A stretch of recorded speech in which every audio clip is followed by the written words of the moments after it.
lire dans 1 Corinthiens, l'épître de Paul aux Corinthiens. On va lire le chapitre 3. 1 Corinthiens, chapitre 3.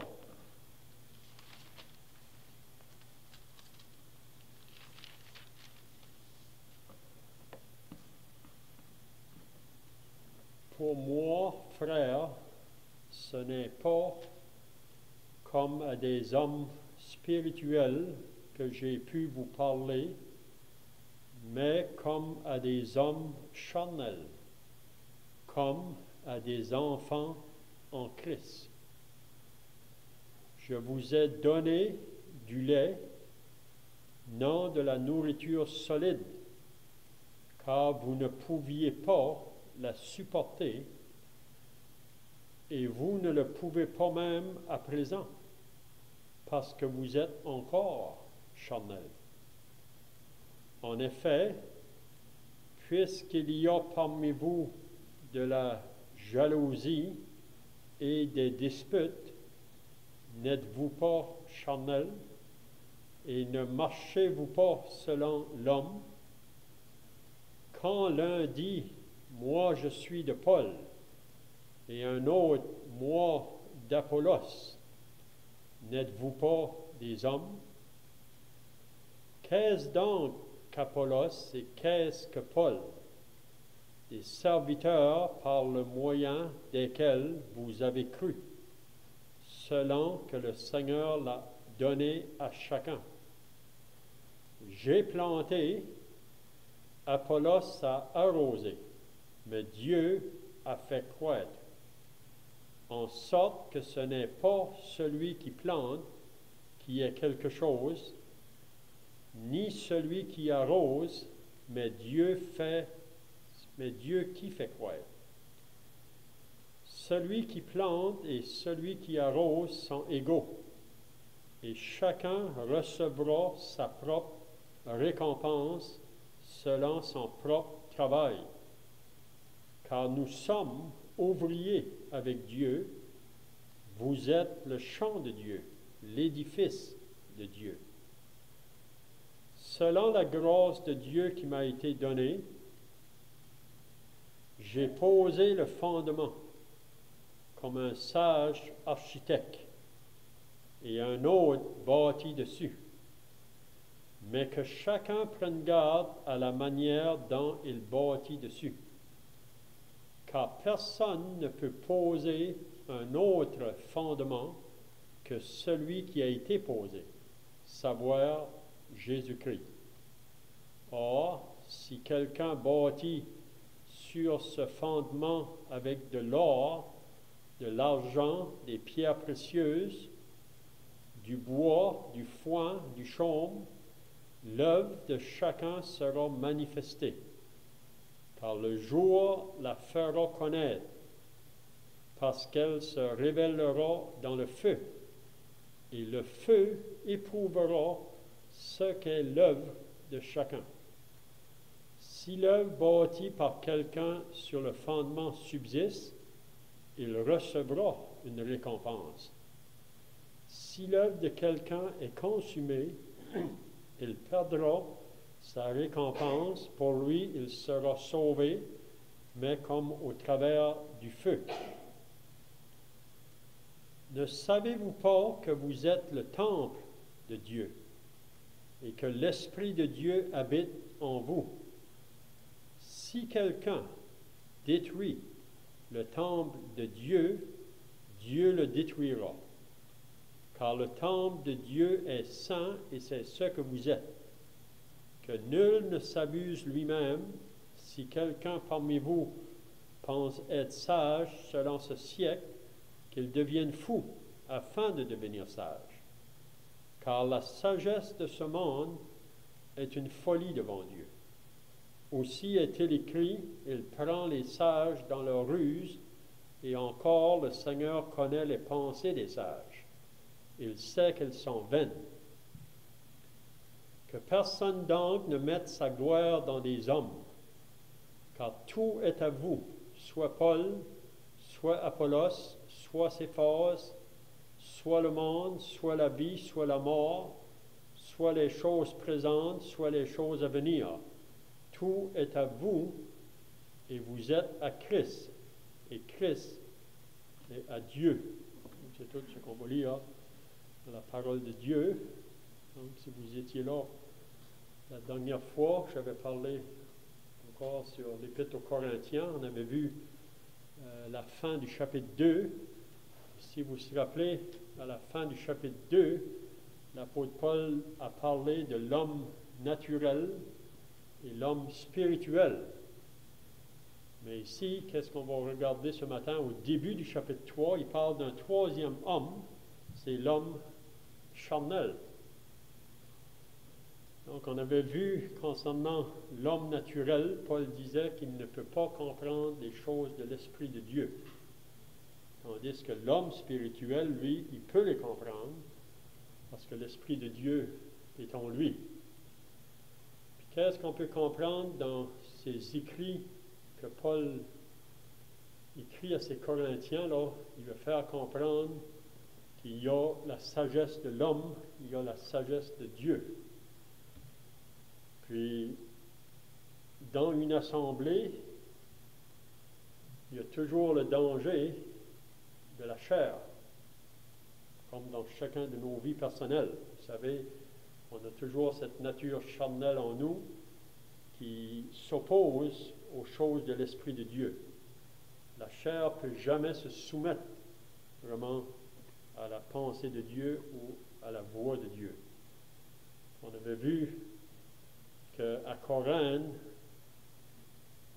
on va voir ça ce matin vraiment, pourquoi il y avait tant de difficultés qui s'est élevées dans l'assemblée là, c'est parce que les croyants étaient charnels, c'est-à-dire que ce n'était pas vraiment l'Esprit de Dieu qui dominait dans leur vie.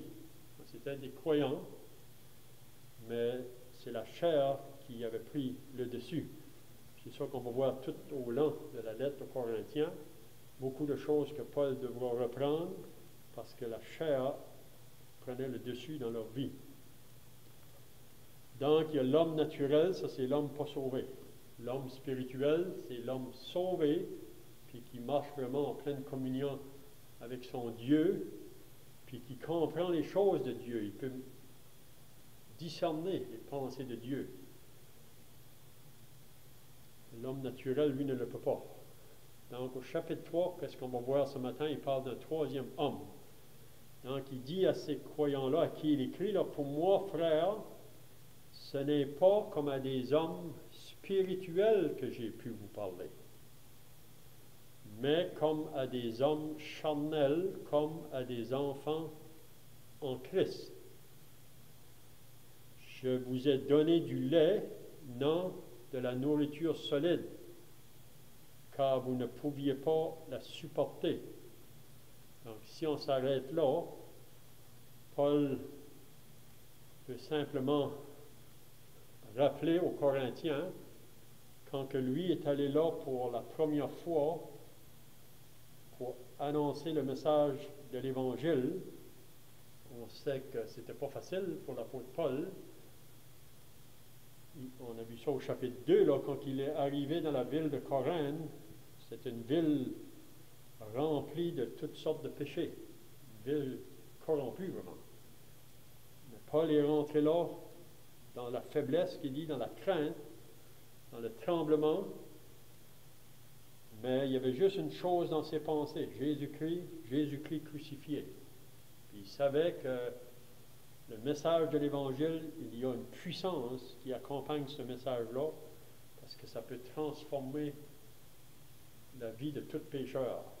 Pour celui qui va le croire, si on ne croit pas au message de l'Évangile, il n'y a aucune puissance dans le message. Mais pour celui vraiment qui saisit ce message-là, sa vie va être transformée. Donc, à Corinthe, quand Paul a prêché, plusieurs personnes ont été sauvées. Puis parmi ces gens-là, on a vu au chapitre 1, là, ce n'est pas des gens trop hauts dans la société. Il dit, parmi vous qui ont été sauvés, il n'y a pas beaucoup de sages, pas beaucoup de nobles, pas beaucoup de puissants. Il y en a, mais il n'y en a pas beaucoup qui dit. Souvent, c'est des gens ordinaires, des gens simples. Le Seigneur sauve. Les gens qui qui reconnaissent plus vite leur condition de pécheurs perdus devant Dieu.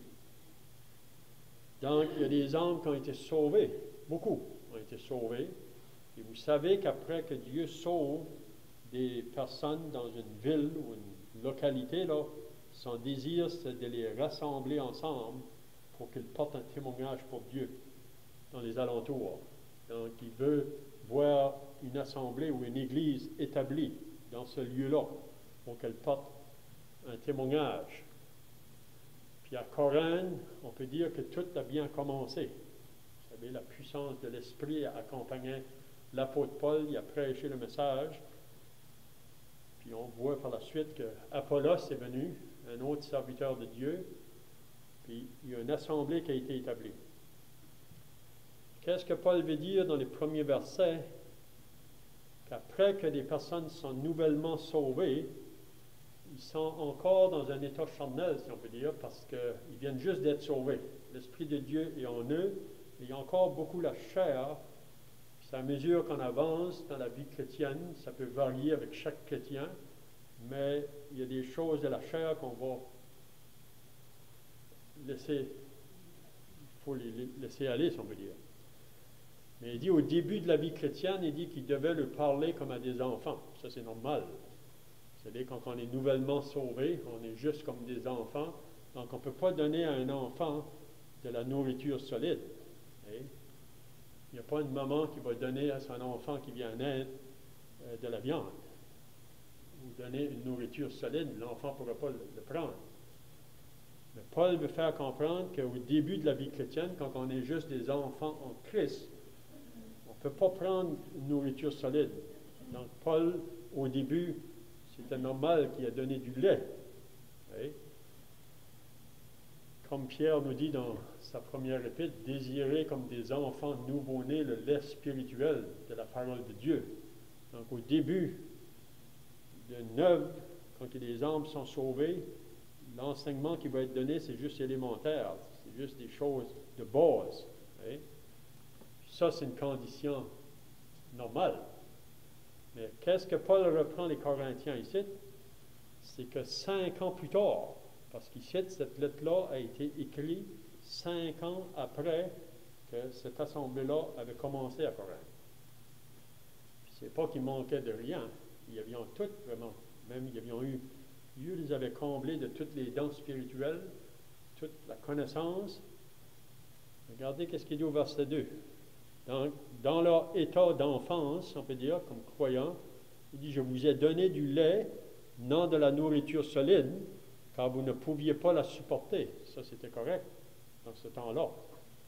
Mais il dit, et vous ne le pouvez pas même à présent. Donc, 5 ans plus tard, il dit, je ne peux pas encore vous donner de nourriture solide. Pourquoi? Parce que vous êtes encore charnel. Donc, des personnes sauvés, mais qui n'ont pas fait de progrès, n'ont pas grandi dans leur vie spirituelle, parce que la chair dominait. Vous savez, quand un enfant vient au monde, pour des parents, là, c'est tout quelque chose quand un enfant est né. Toute une joie qui vient dans la maison. Puis on va faire tout vraiment pour soigner cet enfant-là, dans le but qu'il va grandir. Puis vraiment, on attend bientôt qu'il va marcher. Puis c'est juste, je dirais, la chose normale, là. Hein? Mais si après 5 ans, l'enfant ne marche pas encore, hein, les parents se posent la question, il y a quelque chose qui ne va pas. Hein? Donc ici, c'est vraiment ça avec les Corinthiens. Puis c'est ça que Paul, quand il a écrit cette lettre ici, là, il savait qu'il devra écrire des choses qui vont attrister les Corinthiens, mais c'est dans le but pour les faire réaliser ou les faire comprendre que la vie chrétienne, il faut qu'il y ait du progrès, il faut qu'il y ait un avancement, il faut qu'il y ait de la croissance.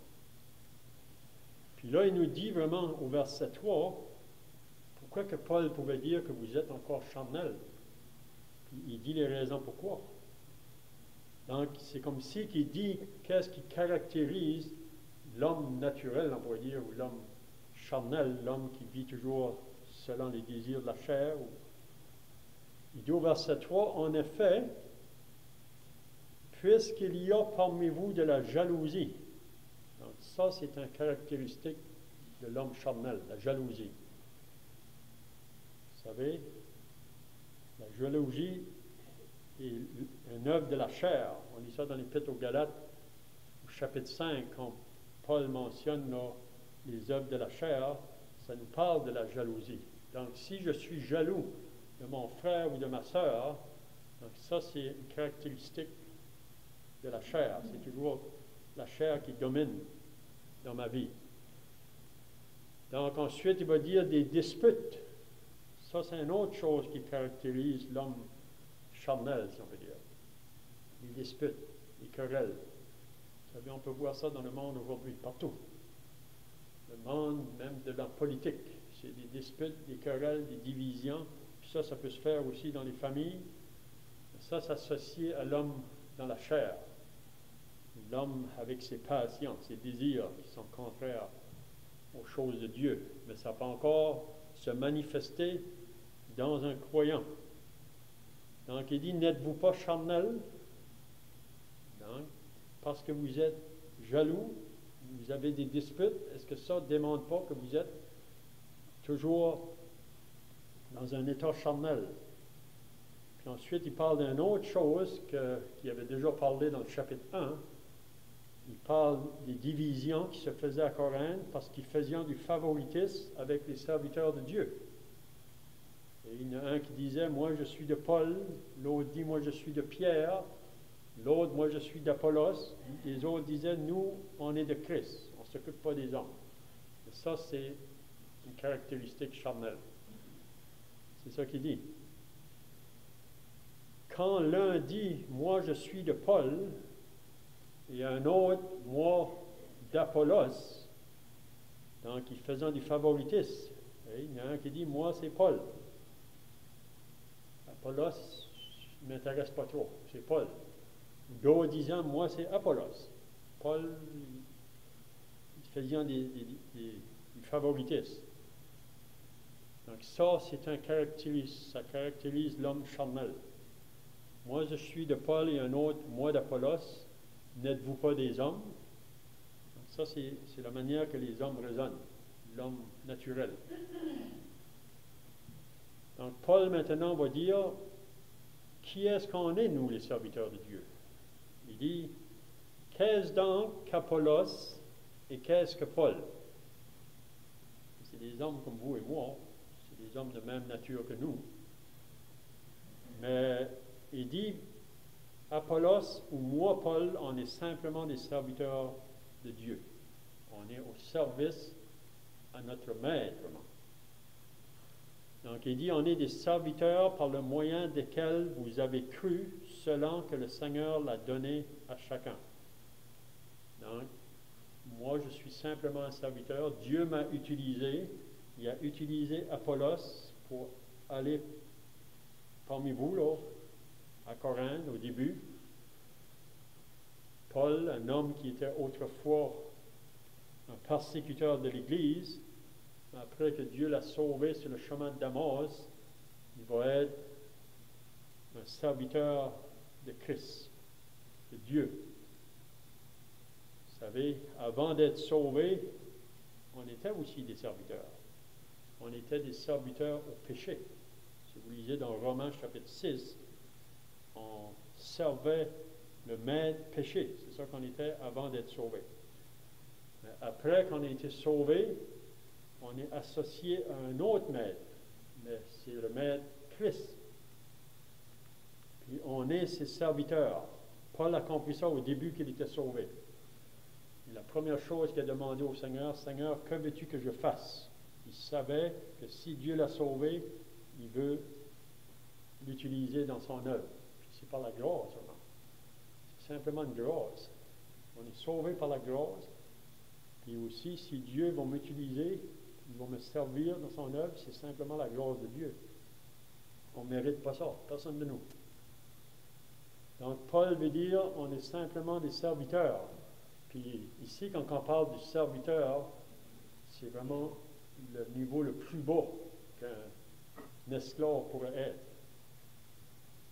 Mais pour nous, chrétiens, serviteurs de Jésus, on est serviteurs du plus grand maître qui a pu exister sur cette terre ici. Mais pour le monde, être un serviteur de Jésus, c'est vraiment un serviteur méprisé, là, dédaigné. Le monde n'a pas de place pour ça. Donc c'est pour ça que je dis, être un serviteur de Jésus-Christ dans ce monde ici, c'est vraiment être regardé comme ce que Paul dit dans 1 Corinthiens 4. Si vous allez au Corinthiens 4, il dit, au verset 9, « Car Dieu, ce me semble, a fait de nous apôtres les derniers des hommes, des condamnés à mort, en quelque sorte, puisque nous avons été en spectacle au monde, aux anges et aux hommes. » Au verset 13, il dit, « Calomniés, nous parlons avec bonté, nous sommes devenus comme les balayures du monde, le rebut de tous jusqu'à maintenant. » Donc, si on se dit qu'on est des serviteurs du Seigneur Jésus, pour le monde en général, tout le monde, c'est une place qui est très, très méprisée, très basse. Et c'est ça qu'on est. Donc, Paul, il dit, moi et Apollos, il dit aux Corinthiens, là, parce qu'eux, ils faisaient du favoritisme, il dit, on est simplement des serviteurs. Ce n'est pas nous qu'il faut être élevés.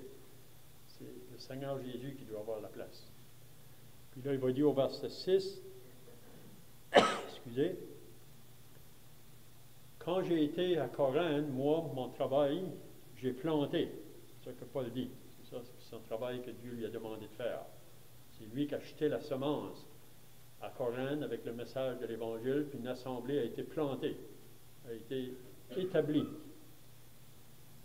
Ensuite, Apollos. Vous savez, Apollos, c'était l'homme éloquent qu'on lit. C'est un homme qui était vraiment versé dans les Écritures. On pourrait dire même qu'il était probablement un docteur dans les Écritures. Mais lui est juste venu pour arroser. Vous savez, si vous avez des fleurs à la maison, c'est beau, mais il faut que vous l'arrosiez. Il ne faut pas trop l'arroser, il faut savoir quand l'arroser. Mais si vous ne l'arrosez pas, ça ne prend pas de temps que la fleur va flétrir. C'est la même chose. Après qu'on est sauvé, donc on a entendu l'Évangile, on a été sauvé, mais là après, il faut avoir l'enseignement, comment est-ce qu'on devrait vivre notre vie comme chrétien dans ce monde ici, un monde qui est contraire. Et il veut faire comprendre aux Corinthiens, moi j'ai planté, j'ai fait le travail que Dieu m'a confié. Apollos est venu, lui a arrosé, puis c'est dans le but de la croissance, mais Dieu a fait croître. C'est Dieu qui fait tout. Donc nous autres, notre responsabilité, c'est simplement faire ce que Dieu nous demande, jeter la semence, ou arroser. Mais à la fin de tout, c'est Dieu qui fait le travail. C'est Dieu qui va faire croître. Puis là, Paul va dire en sorte que ce n'est pas celui qui plante, donc il veut bien faire comprendre aux Corinthiens que ce n'est pas moi, Paul, ou c'est pas moi, Apollos, qui va faire grandir ou croître la plante, si on peut dire. En sorte que ce n'est pas celui qui plante qui a quelque chose, ni celui qui arrose. Donc, Paul prend sa place d'humilité, vraiment. Oui. C'est pas comme dans le monde de la religion aujourd'hui où les hommes veulent avoir une place élevée, ils veulent être vus, ils veulent être grands. Le vrai serviteur de Dieu, il veut prendre sa place. Il sert seulement comme un serviteur. Ni celui qui arrose, mais Dieu qui fait croître. Celui qui plante et celui qui arrose sont égaux. Donc, il ne faut pas chercher à les élever. Ils sont égaux. Et chacun recevra sa propre récompense selon son propre travail. Donc, au tribunal de Christ, Paul va avoir sa récompense selon le travail qu'il a fait. Apollos sera récompensé selon le travail qu'il aura fait. Ce n'est pas nous les hommes qui vont juger ça. On va voir ça plus loin. c'est vraiment Dieu à la fin qui va juger ça, parce que Dieu, lui, il connaît tout, il sait tout vraiment, même avec les motifs qu'on fait les choses. C'est pour ça qu'un jour, tout va être amené à la lumière. Donc, celui qui plante et celui qui arrose sont égaux, et chacun recevra sa propre récompense selon son propre travail. Car nous sommes ouvriers avec Dieu. Donc, c'est ça que Paul dit. Nous, les serviteurs, on est des ouvriers. On travaille avec Dieu. Ce n'est pas Dieu qui travaille avec nous, si on peut dire, c'est nous qui travaillons avec lui. Qu'est-ce qu'il dit après? Vous êtes, en parlant des Corinthiens, il compare l'assemblée comme un champ. Il dit, vous êtes le champ de Dieu. Donc Dieu s'attend que dans ce champ-là, il va y avoir du fruit qui va en sortir. Comment que le fruit va en sortir? C'est par, premièrement, être sauvé, ça c'est la première chose. Puis ensuite, quand que les chrétiens reçoivent l'enseignement de la parole de Dieu, ils comprennent plus concernant qu'est-ce que Dieu veut pour eux. Là, il va y avoir du fruit qui devrait sortir de ce champ-là. Dieu attend toujours du fruit. S'il y a une assemblée qui a été placée, il veut du fruit. Il va travailler parmi cette assemblée-là pour qu'elle puisse produire du fruit. C'est un peu comme Israël dans l'Ancien Testament, qui était comparé à une vigne. C'est Dieu qui l'a plantée. Il veut avoir du fruit. Puis ensuite, il dit, vous êtes comme un édifice, comme un bâtiment. Donc l'assemblée est comparée, c'est un champ, à un édifice. Et là aussi, dans un édifice, c'est tout un travail qui se fait là, pour construire un édifice. Il compare l'assemblée comme ça. Plus loin, on verra qu'il compare l'assemblée à un temple. Donc, le verset 10, selon la grâce de Dieu. Donc, Paul parle encore de lui-même ici, mais il reconnaît que s'il fait quelque chose pour Dieu, c'est simplement la grâce de Dieu. Il réalise que ça ne vient pas de lui-même, de sa force. Selon la grâce de Dieu qui m'a été donnée, j'ai posé le fondement comme un sage architecte. Donc, quand Paul est allé à Corinthe, il dit que c'est moi que Dieu a utilisé pour poser le fondement. Il dit qu'il a fait comme un sage architecte. Et un autre bâti dessus. Donc, il y en a d'autres qui viennent par la suite. Paul a été le premier. Ensuite, il y a Apollos qui est venu. Il y a Pierre qui est venu. Donc, on peut voir que ces assemblées-là, au début, il y avait les apôtres même qui travaillaient là parmi eux autres. Mais là, il va dire, mais que chacun prenne garde à la manière dont il bâtit dessus.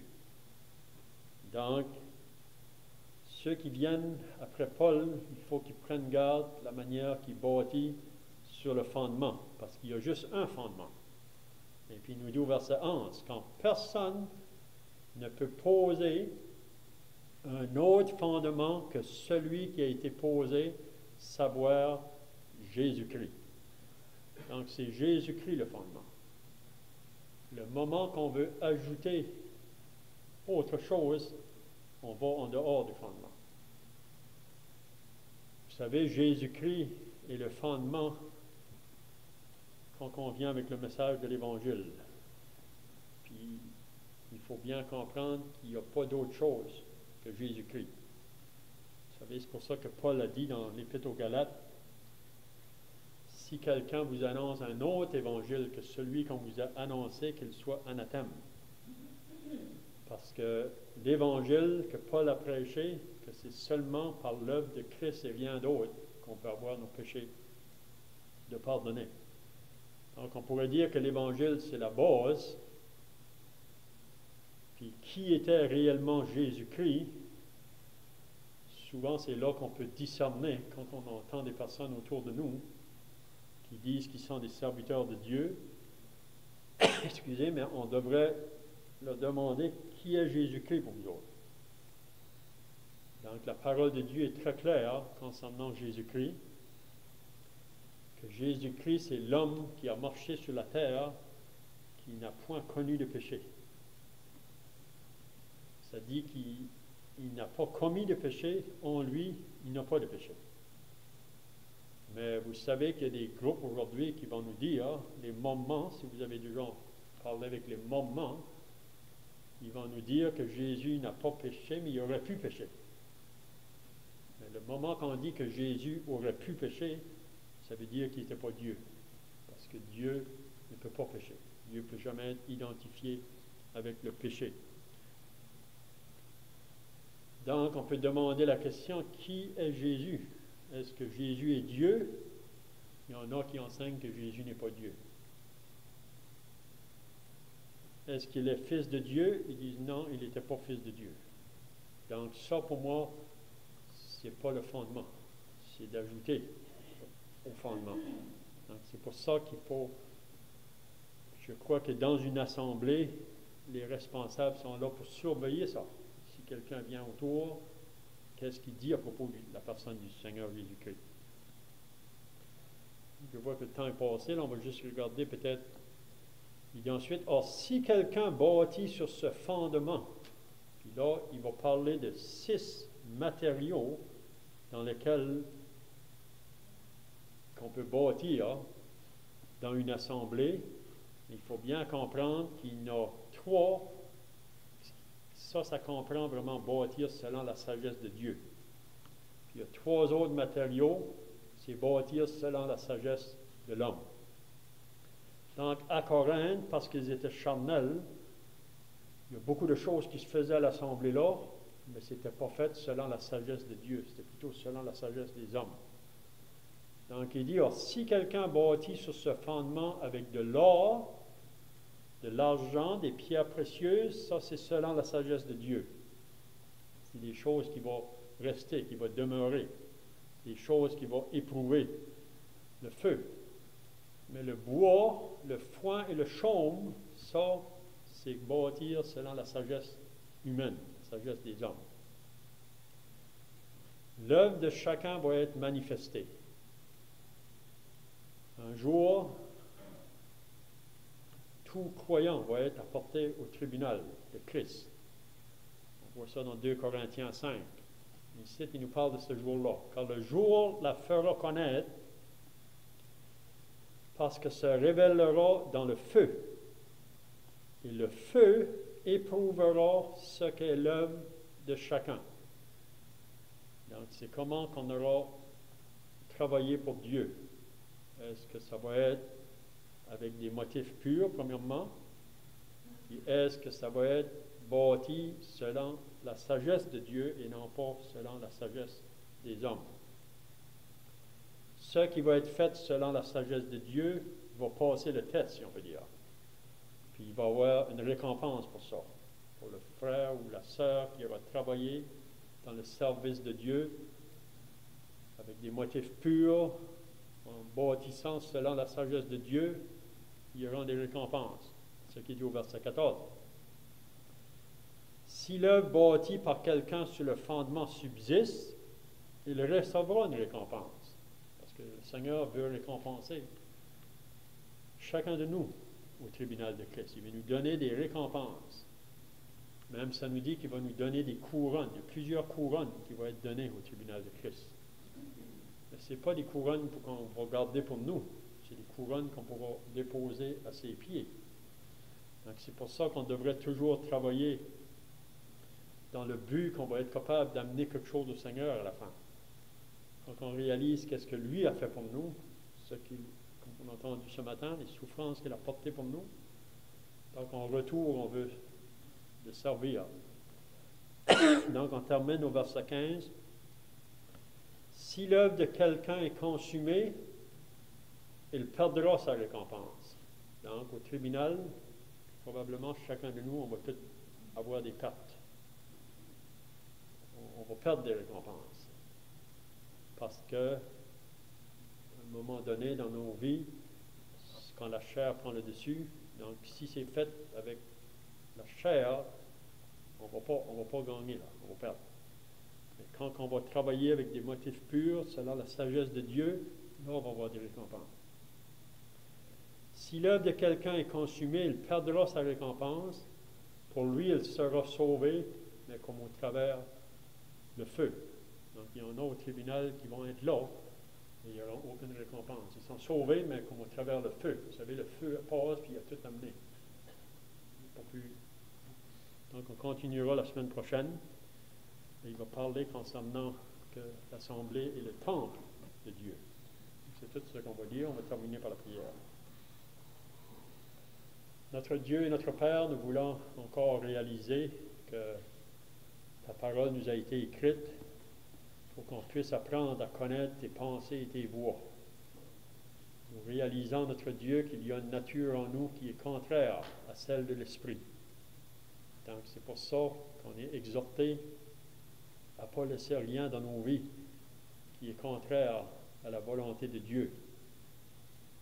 Et pas permettre le péché de prendre place. Parce qu'on sait que si le péché prend place, l'Esprit de Dieu est attristé.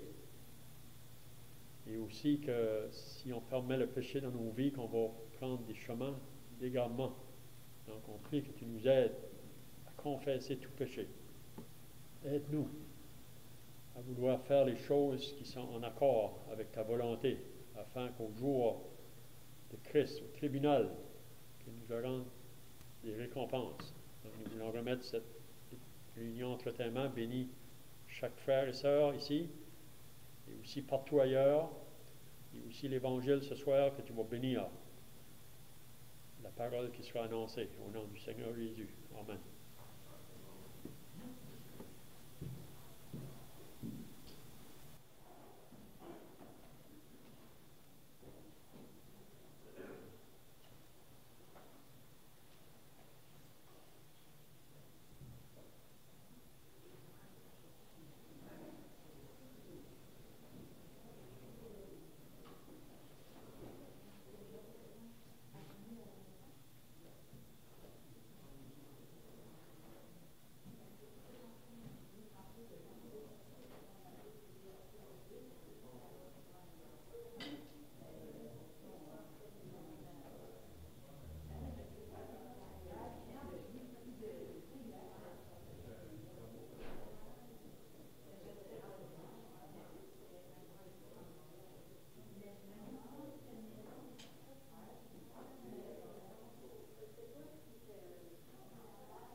C'est comment qu'on aura travaillé pour Dieu.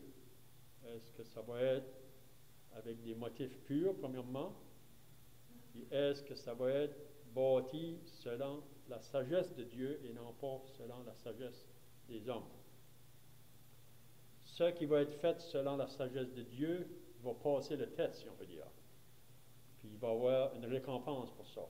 Pour le frère ou la sœur qui aura travaillé dans le service de Dieu, avec des motifs purs, en bâtissant selon la sagesse de Dieu, il y aura des récompenses. Ce qui est dit au verset 14. Si l'œuvre bâtie par quelqu'un sur le fondement subsiste, il recevra une récompense. Parce que le Seigneur veut récompenser chacun de nous au tribunal de Christ. Il veut nous donner des récompenses. Même ça nous dit qu'il va nous donner des couronnes. Il y a plusieurs couronnes qui vont être données au tribunal de Christ. Mais ce n'est pas des couronnes qu'on va garder pour nous. C'est des couronnes qu'on pourra déposer à ses pieds. Donc c'est pour ça qu'on devrait toujours travailler dans le but qu'on va être capable d'amener quelque chose au Seigneur à la fin. Quand on réalise qu'est-ce que lui a fait pour nous, ce qu'il, comme on a entendu ce matin, les souffrances qu'il a portées pour nous. Donc en retour, on veut le servir. Donc on termine au verset 15. Si l'œuvre de quelqu'un est consumée, il perdra sa récompense. Donc au tribunal, probablement chacun de nous, on va tout avoir des pertes. On va perdre des récompenses. Parce que, à un moment donné dans nos vies, quand la chair prend le dessus, donc si c'est fait avec la chair, on va pas gagner là, on va perdre. Mais quand on va travailler avec des motifs purs, selon la sagesse de Dieu, là on va avoir des récompenses. Si l'œuvre de quelqu'un est consumée, il perdra sa récompense. Pour lui, il sera sauvé, mais comme au travers le feu. Donc il y en a au tribunal qui vont être là, et il n'y aura aucune récompense. Ils sont sauvés, mais comme au travers le feu. Vous savez, le feu passe, puis il a tout amené. Pas plus. Donc on continuera la semaine prochaine. Et il va parler concernant que l'Assemblée est le temple de Dieu. C'est tout ce qu'on va dire. On va terminer par la prière. Notre Dieu et notre Père, nous voulons encore réaliser que ta parole nous a été écrite pour qu'on puisse apprendre à connaître tes pensées et tes voies. Nous réalisons, notre Dieu, qu'il y a une nature en nous qui est contraire à celle de l'Esprit. Donc c'est pour ça qu'on est exhorté à ne pas laisser rien dans nos vies qui est contraire à la volonté de Dieu. Ne pas permettre le péché de prendre place. Parce qu'on sait que si le péché prend place, l'Esprit de Dieu est attristé. Et aussi que si on permet le péché dans nos vies, qu'on va prendre des chemins d'égarement. Donc on prie que tu nous aides à confesser tout péché. Aide-nous à vouloir faire les choses qui sont en accord avec ta volonté, afin qu'au jour de Christ, au tribunal, que nous aurons des récompenses. Donc nous voulons remettre cette réunion entre tes mains, bénis chaque frère et sœur ici, et aussi partout ailleurs, et aussi l'Évangile ce soir que tu vas bénir. La parole qui sera annoncée au nom du Seigneur Jésus. Amen.